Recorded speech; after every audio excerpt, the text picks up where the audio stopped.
Today's ceremony was an opportunity to recognize all of our veterans, 68 I believe, from World War II who've returned back to France either for the first time or an additional time to share their sacrifices and educate the force, educate us and the next generation and what they did for our country. Oh, sing, can you see by the dawn's early light? When the fire lifted, the American Rangers assaulted the cliff, climbing up ropes and ladders while under fire from the Germans. All of you loved liberty. All of you were willing to fight tyranny and knew the people of your country were behind you. And today, we are still behind you. I find myself looking out at our guest of honor, more than 60 World War II veterans who 80 years ago gave their youth, their blood, sweat, and innocence in pursuit of liberty and decency.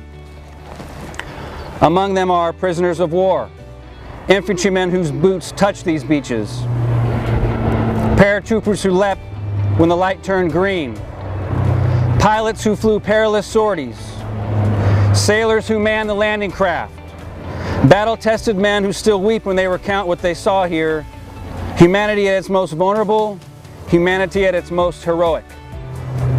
How to say thank you, how to honor the fact that at the age of 99, 100, 105, they still feel pulled to come and bear witness to what transpired on these shores.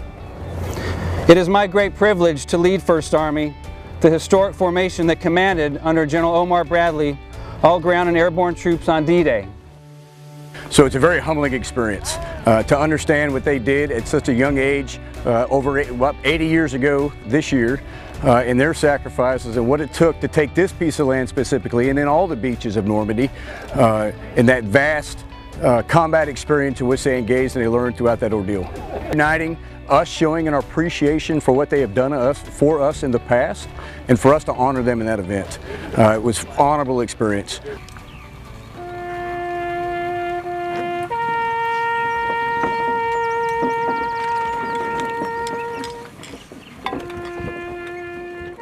The most heart portion to me, right, was probably the conclusion of TAPS, right, which is the ability for us to say, you know, rest in peace for those that perished on this objective or any other objective against Normandy of the ultimate sacrifice. I had it easy. I was a bombardier in a B-17, and I flew 2 missions on D-Day. In the morning we bombed a heavy gun emplacement between Caen and Sword Beach. And then in the afternoon we bombed Argentine about 30 miles south of the beaches, a railroad junction to keep Germans from bring their troops forward. Well, we're free and have democracy, and we wouldn't have had it if we hadn't won. It's important to be able to serve and survive is the main thing. You know, I did my part, and a little part that it was, but I'm proud of that. I'm proud of the service I had. So my message to First Army would be, although our mission changed, we are still providing the impact that our forefathers, right, the giants that lived before us have done. And I believe we're continuing to do it well, but I'd offer we need to do it better. We need to do it harder, we do it stronger to continue to honor the sacrifices of our veterans that come before us.